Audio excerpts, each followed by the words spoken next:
A todos por su presencia, tengan ustedes muy buenas noches. Hace muchos años la Asamblea General de las Naciones Unidas. So you had a race in Europe to the bottom. They had labor mobility. But that means young Irish people have a choice. Do they stay in Ireland and pay back the huge debt of their parents because of the mistake of one politician in 2008?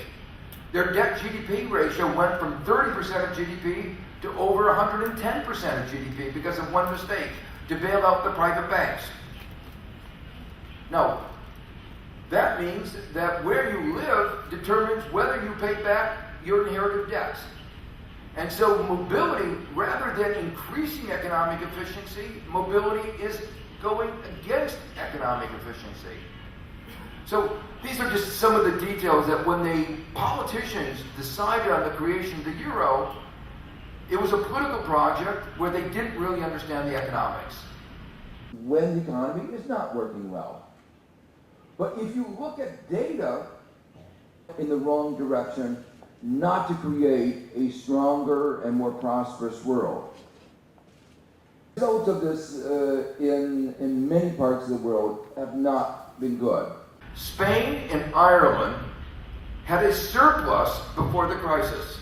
Spain and Ireland had a low debt GDP ratio before the crisis. They did everything right, except they listened to the neoliberal economists.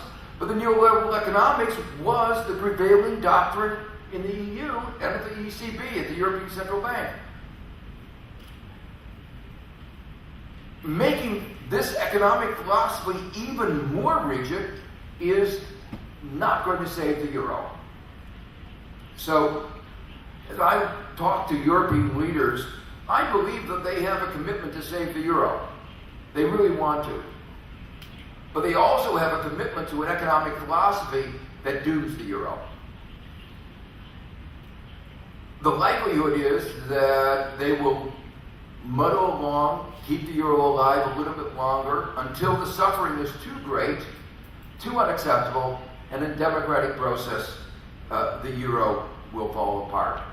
But that's an important warning because turmoil will characterize the global economy for the next few years.